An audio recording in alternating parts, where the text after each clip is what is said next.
Hello everyone and welcome to another episode of Sunday Musicians Café.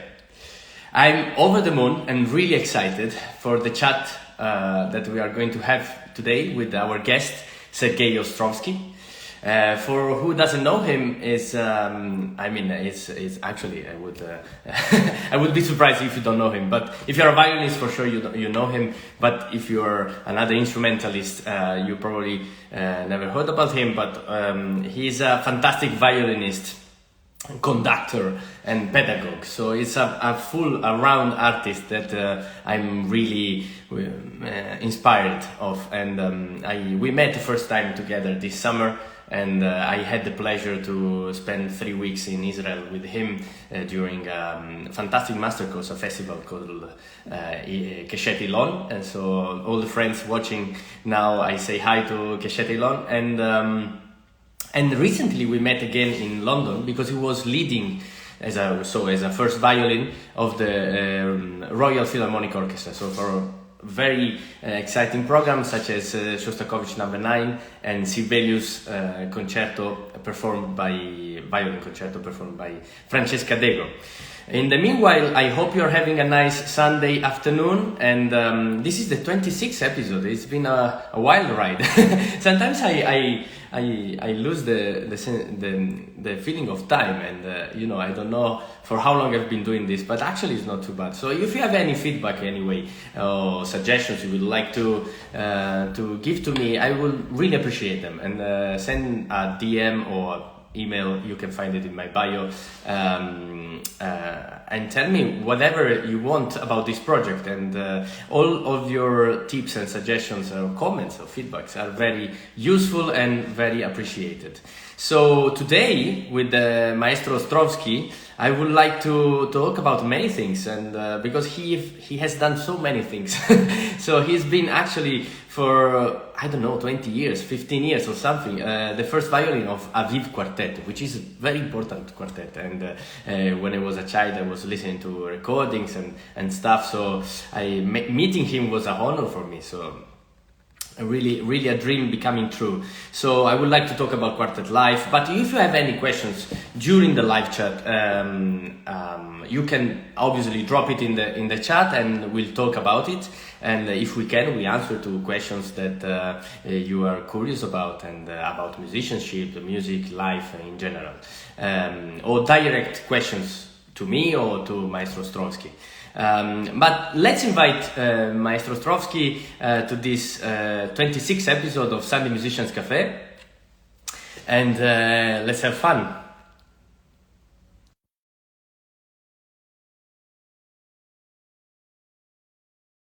You should join in a second. In the meanwhile, I check if everything works properly. If you can see me, hear me, please do send me a message if you have any problems technical wise. Okay, I think we can invite him. Should be able to join. I invited him. Let's see if this works as usual. Yes.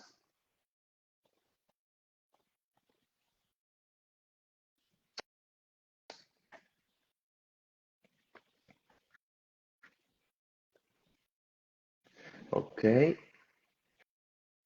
I accepted his. I think it says unable to join, but I think it's going to be fixed quite soon. Okay.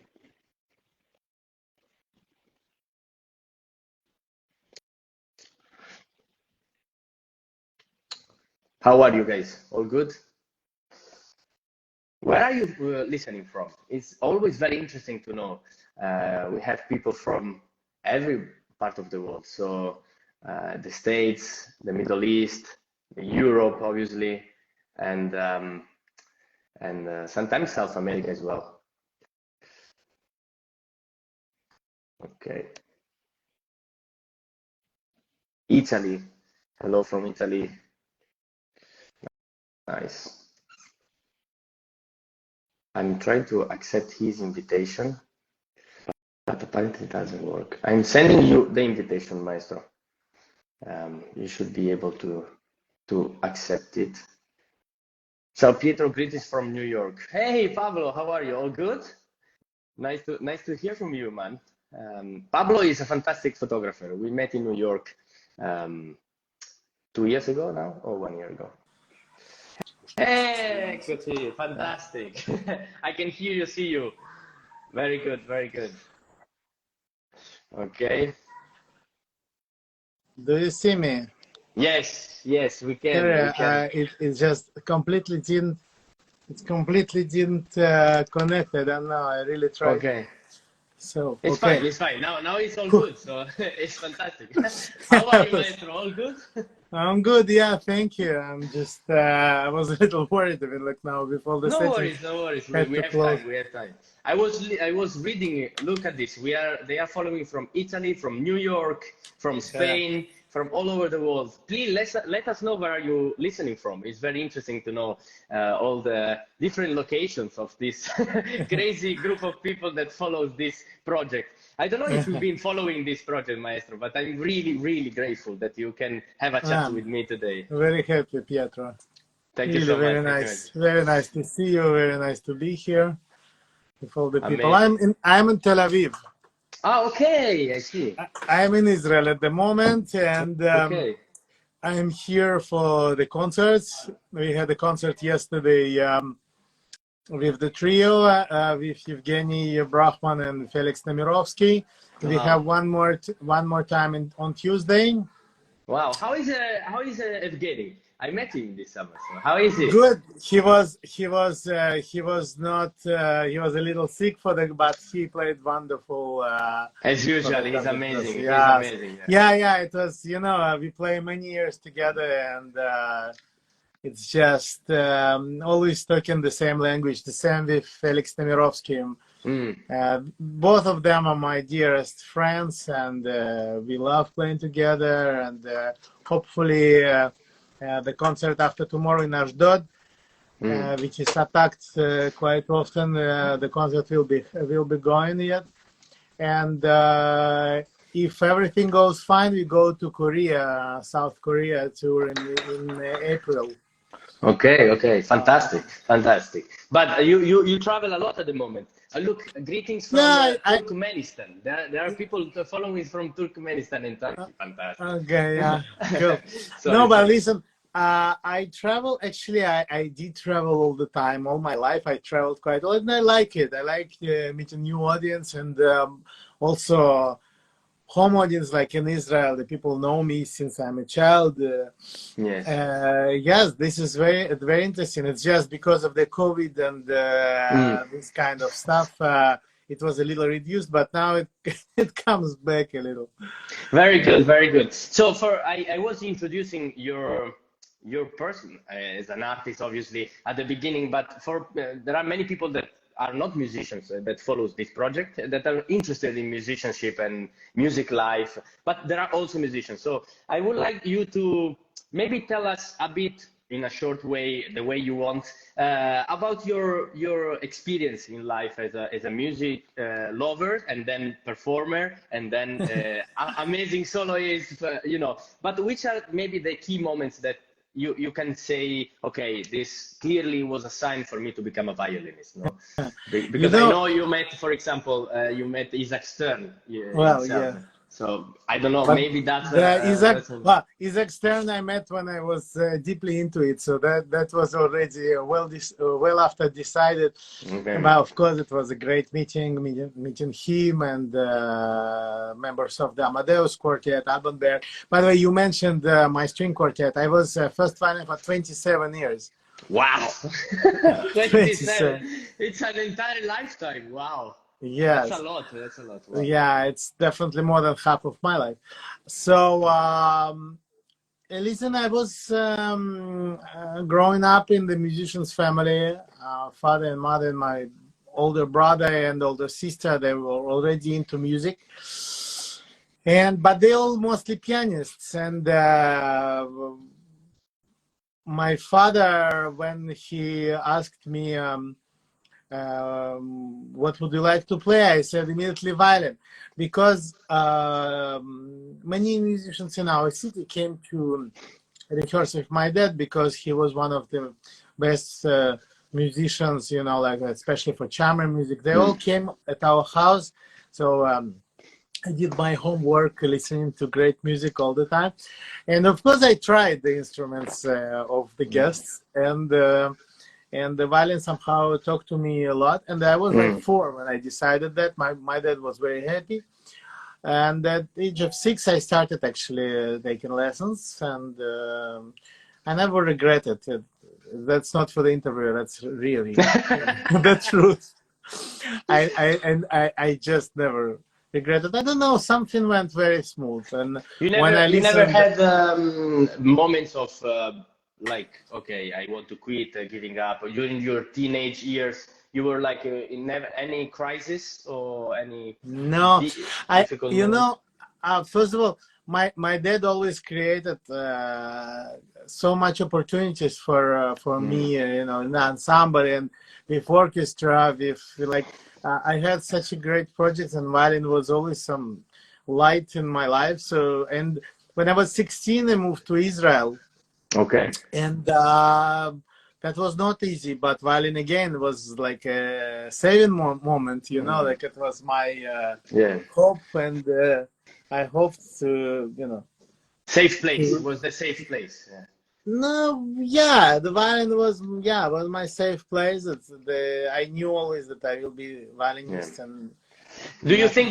think there are some people apart from your father, obviously, that gave you the confidence of okay, I'm a good performer, I'm a good violinist, I should carry on. In my life happened that way. So I had mentors, right? People that actually gave me confidence. No, somebody told me, I won't mention the name because I don't think he would like to know to be mentioned.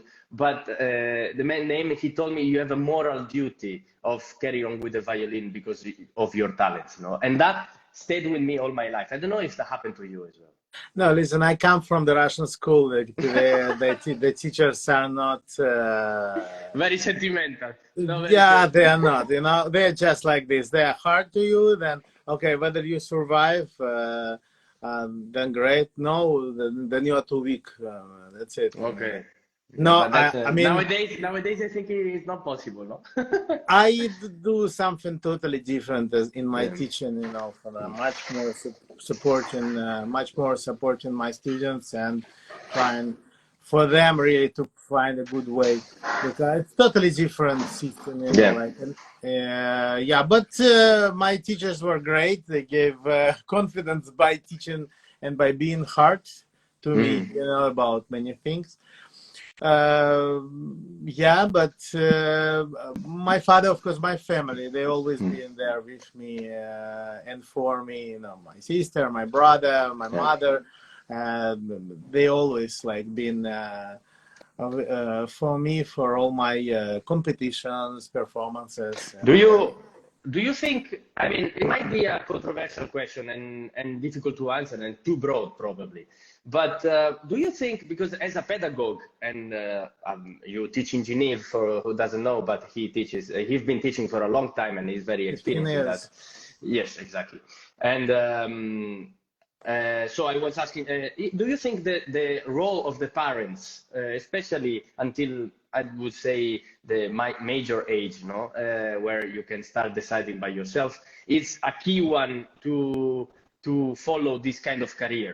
Because there are people that they have parents which are musicians, and sometimes they don't have success, and it happens the opposite. I don't know if you saw any kind of pattern in this, where the parents are, if they are musicians, it's easier for the pupil to grow.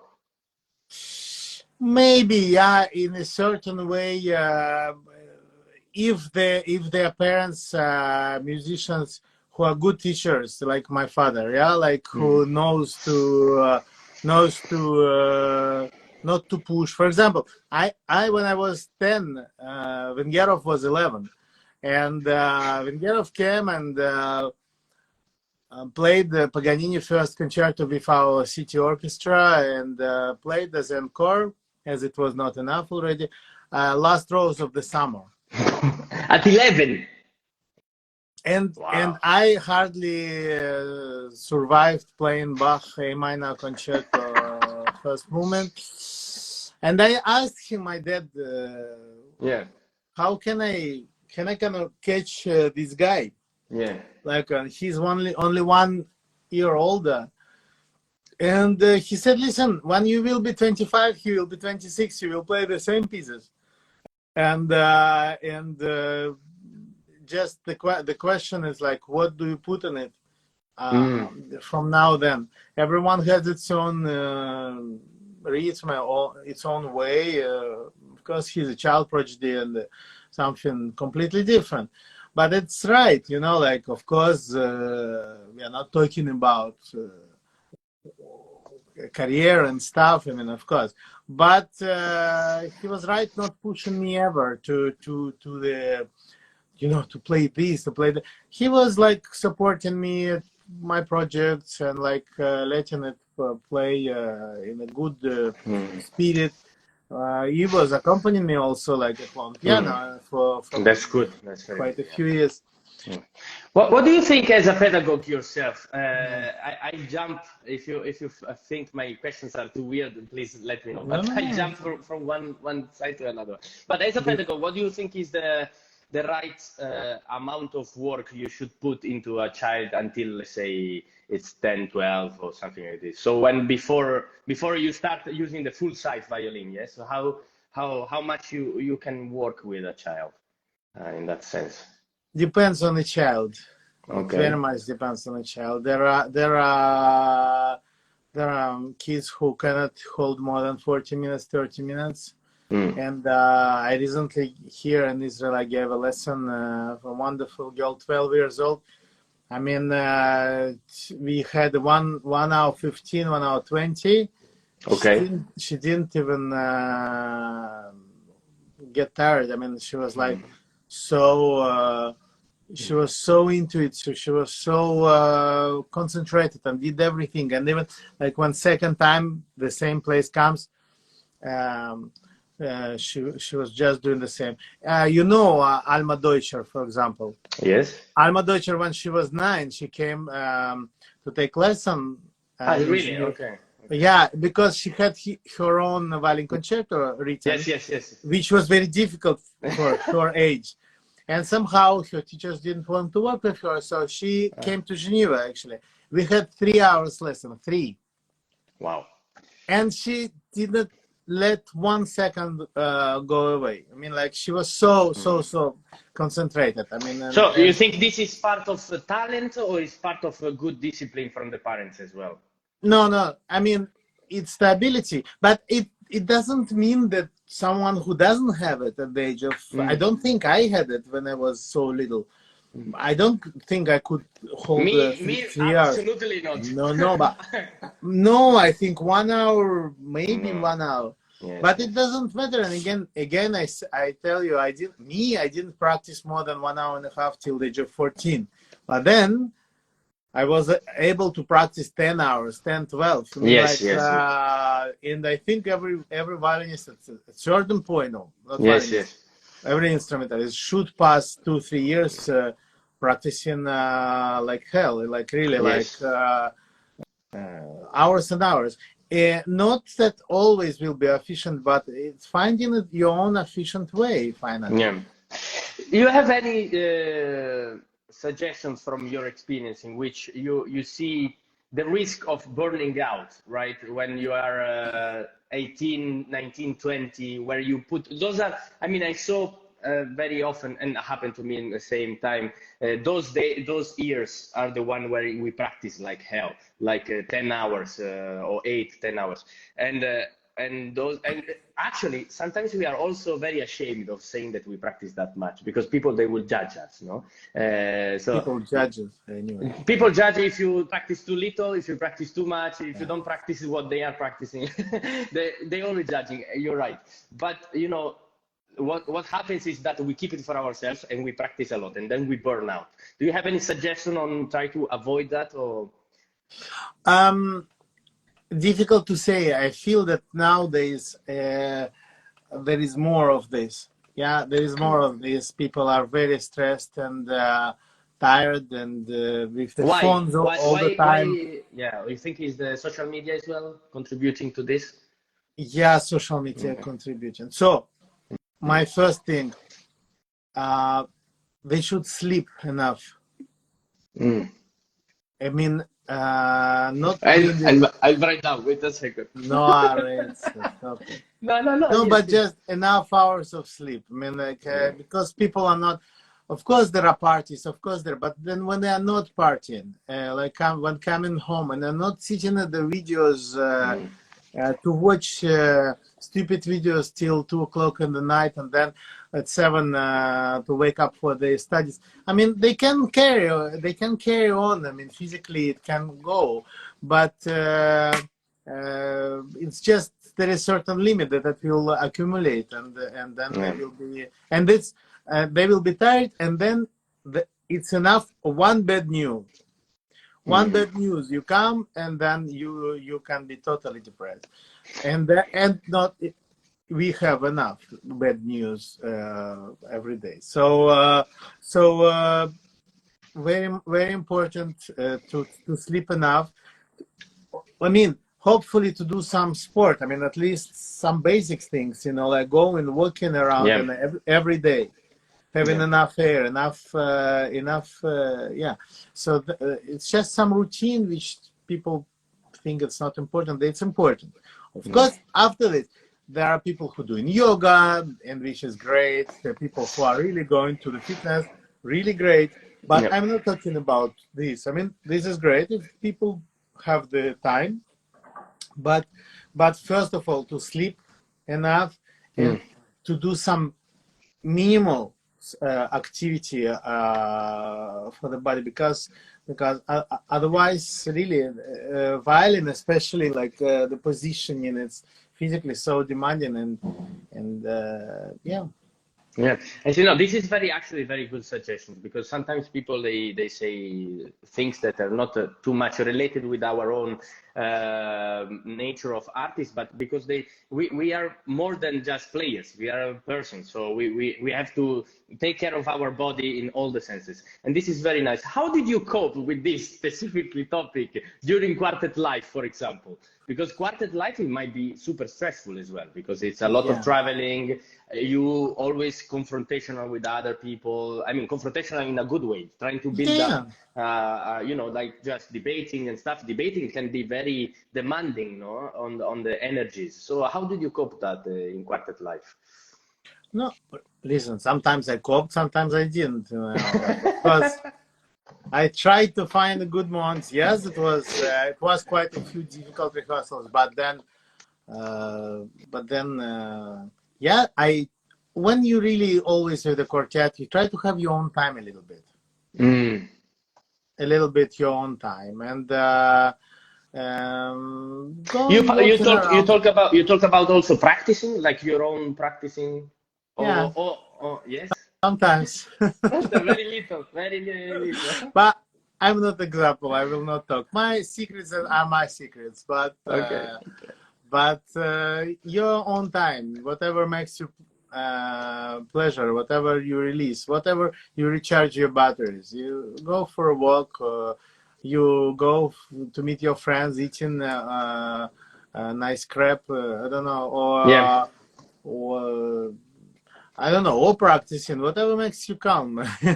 Yeah. You think because also the many people, I have many friends who are doing quartets, and I have also friends who are very successful in quartet, like you, for example, now, but also Quartet of Cremona. They know them very well, and when we talk about work-life balance, is always a very tricky point when it comes on family. So the problem is when you're very young, you have kind of a balance in the sense that you of course it's very stressful, but at the same time you are alone, no? So you kind of but when you also have a family, it's very stressful. How did you manage that? It's impossible. Well, I'm sorry, here I don't have tips for you. I met once we played in Wigmore Hall, we invited Vladimir Mendelssohn to play with us Brahms Opus 111 on viola.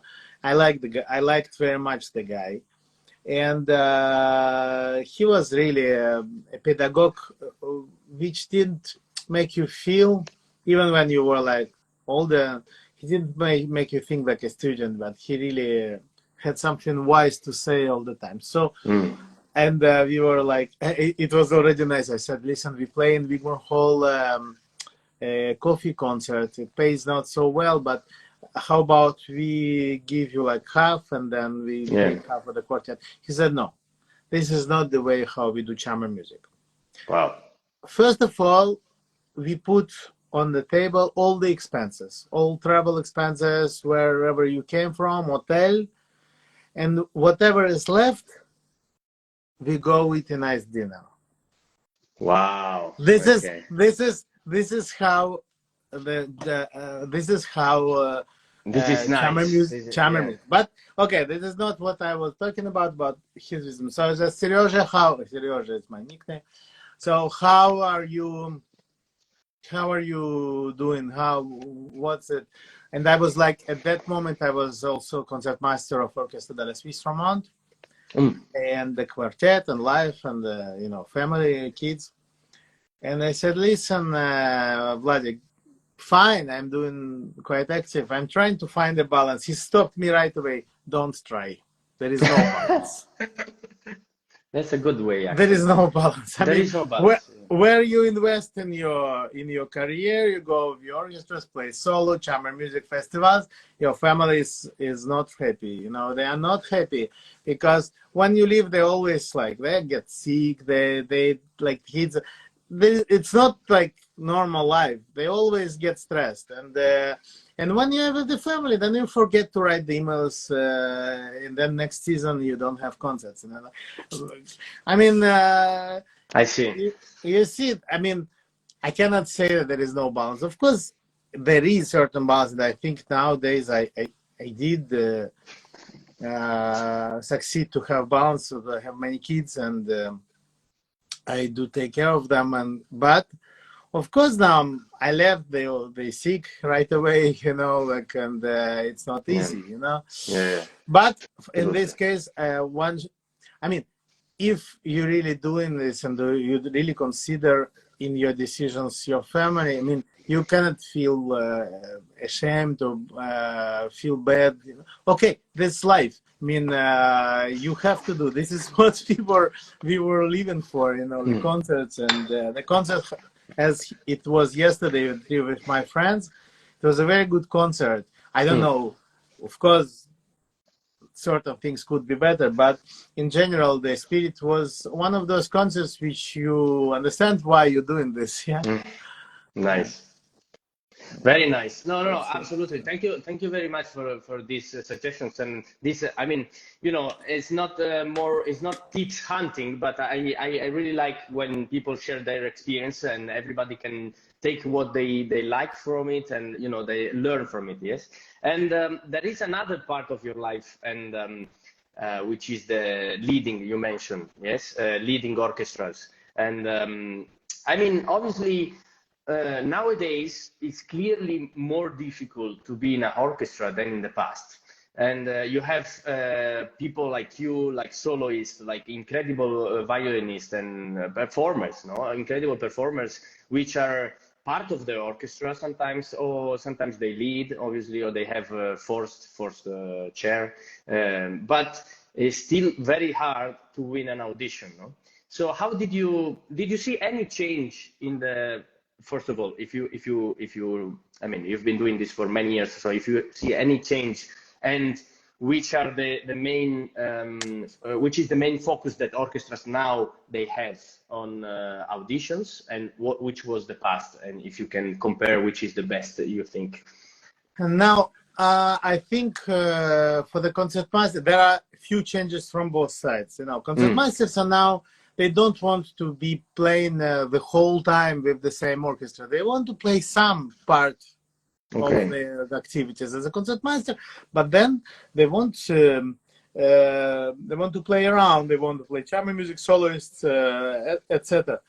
And I think it's good because they bring a fresh spirit to the orchestra, and they have to be, because otherwise, if you look all the old recordings, actually, all the concertmeisters, they look so tired. They just they play there. They never any face expression. They like play this 𝐩𝐫𝐸𝐴𝐻𝐿 for 300 times already.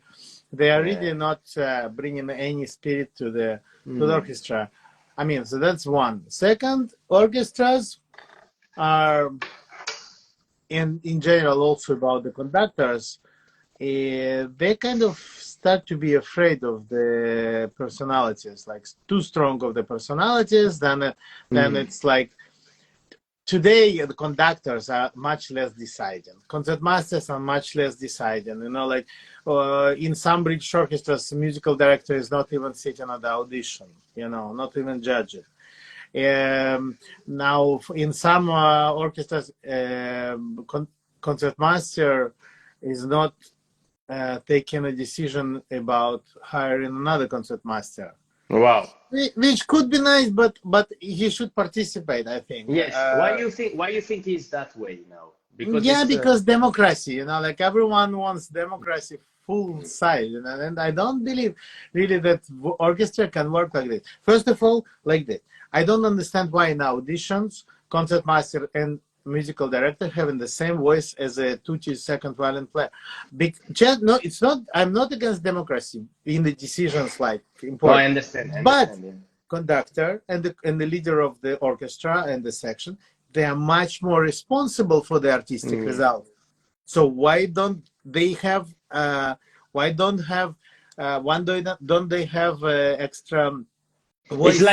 It's like if people are afraid of this conversation, actually, but is the reality of any company in the world. If you treat an orchestra as a company, any company doesn't give the responsibility to everyone to decide who is coming in. There are specific people that decide who is coming. There is a hierarchy, but nowadays all this democratization of things in orchestra, people are afraid to take some too strong conductors because he will decide too much. Because they really try to change all the agreements, and also the system of the auditions. Auditions, how they are. I mean, in UK it's a little better. It's a little better because yet they let people play. It's longer and it's open, not behind the curtain. But you know, in Central Europe, people playing Mozart concerto 3 minutes behind the screen, and they think that they can judge concertmaster's ability. They cannot. So you think it's better not to have the screen when you audition for a concertmaster? For me, how I see it, you know, I see it, but maybe people don't agree. Anyway, it will take the whole day. So for me, it's good. People invite 20-25 candidates. Anyway, almost never more than 25 are coming. Okay.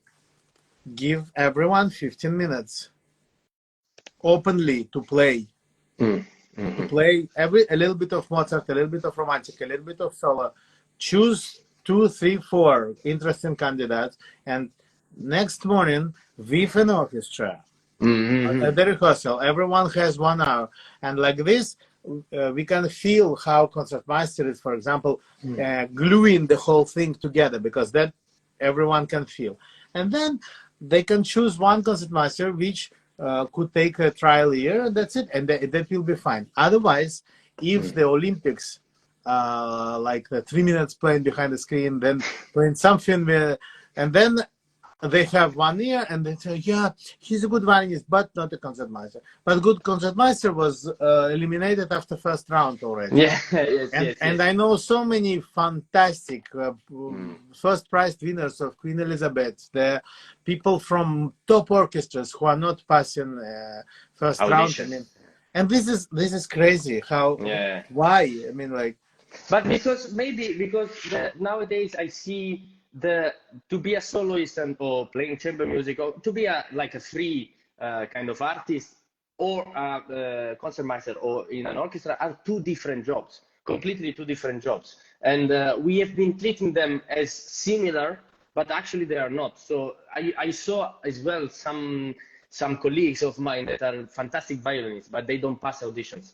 And they are like, okay, I have to become a soloist because it's the only way.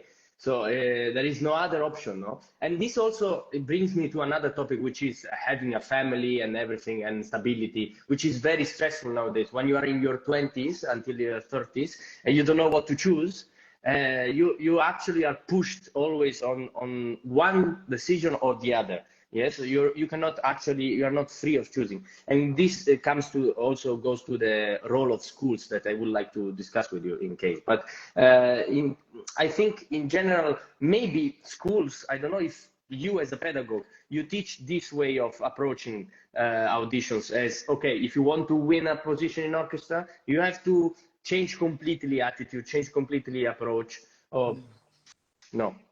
I don't think it's another, but you know, many people start showing me the excerpts, and yeah, we wanted to work on playing the instrument. I mean, like first of all, you should play well.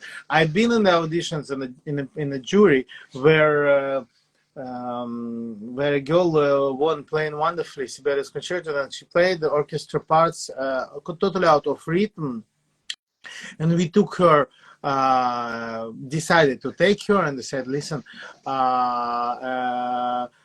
maybe you should watch your rhythm, because in the section you cannot play like this. And she said, yeah, I'm sorry, I will absolutely take care of this. And but she played wonderful Sibelius Concerto, and like the level of violin playing was so good. Finally, she didn't sign with us, and because she took a job in another even bigger orchestra. So meaning that she passed both auditions because she played so well, and even though certain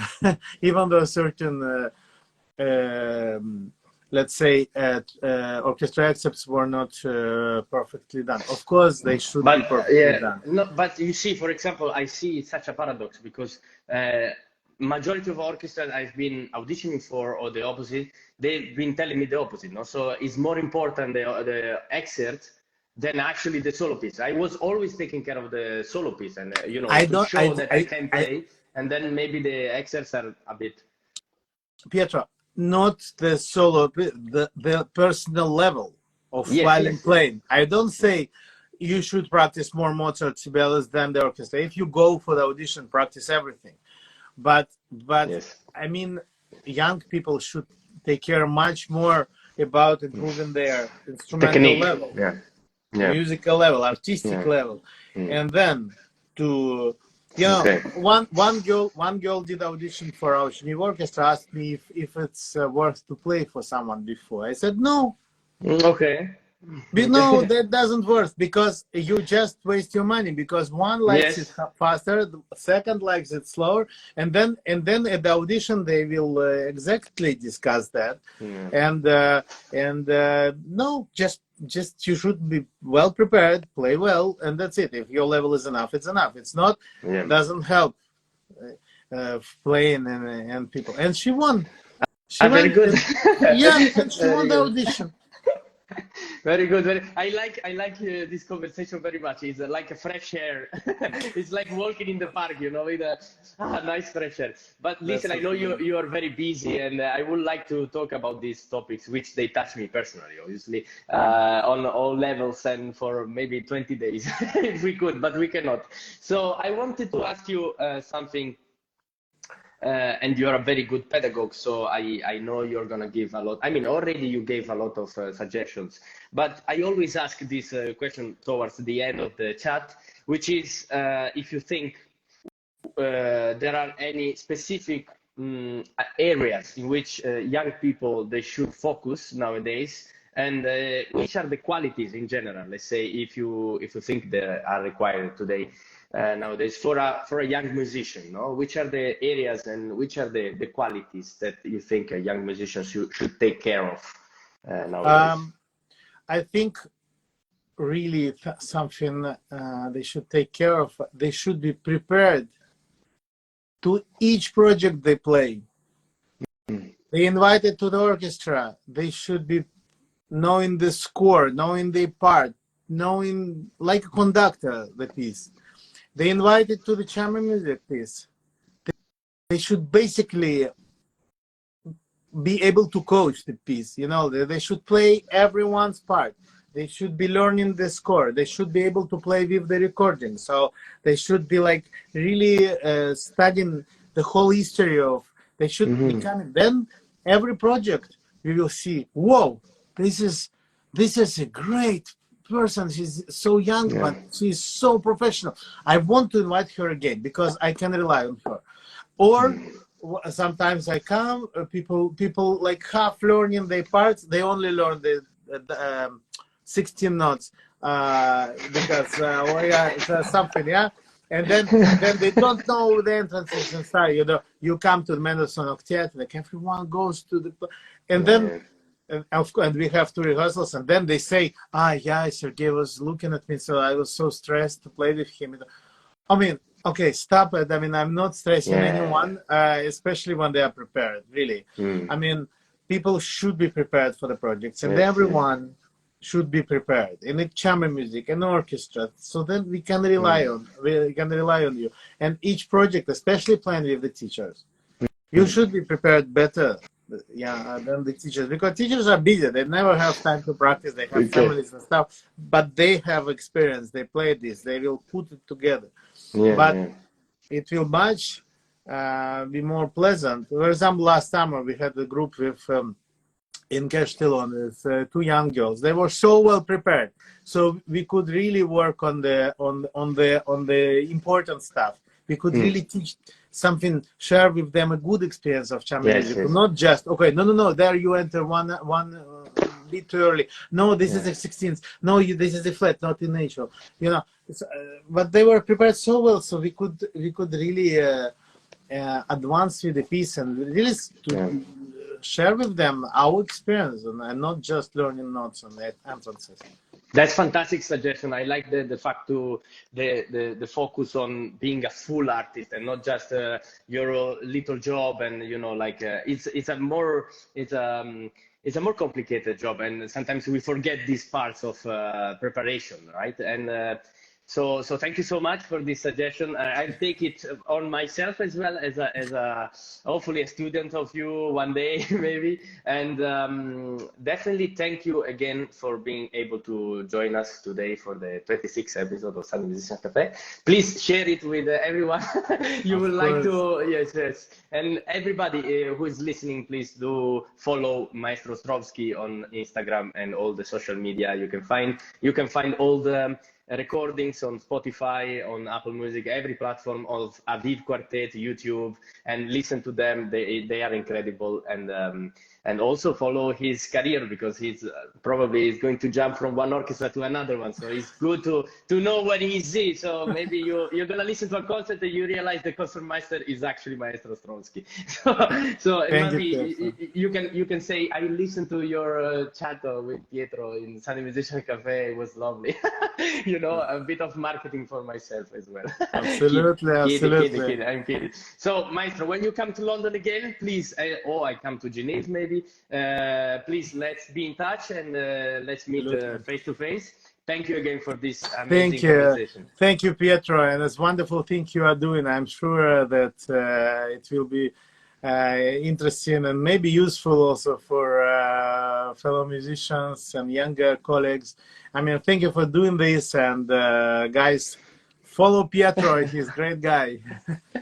Thank you, Maestro. Thank you so much. Thank you. Thank you. I have no words to say other words than thank you. Thank you so much. Thank you.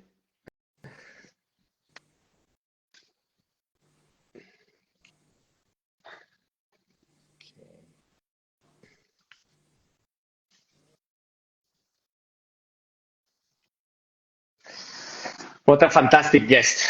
Thank you for following, and I really appreciate it. All your questions during the chat, all your feedbacks, and it was lovely to see so many people from all over the world following this project as usual. And do please send some messages to me or to Maestro Ostrovsky if you have any questions on what we said about all of these interesting and provoking topics. Actually, it was more a violinistic chat, obviously, as he is a fantastic violinist and such an experienced artist in this music industry, in this industry of leading orchestras and playing in chamber music and everything. So I'm sure everything that he said will be very helpful for everybody in one sense or in another sense. So please do follow him and have a look at his website to follow up also his concerts where he is going to perform. And see you not next Sunday because I think it's Christmas. So I won't do any episode during Christmas time probably, but we'll take again at the beginning of January with really good guests, which I'm booked up until February. So if you want to be a guest also of Sunday Musician Cafe, please do send me a message and I will try to manage the schedule and the dates, because it's actually quite complicated. I'm alone doing this project, so please do follow if you want, and see you next one. Cheers.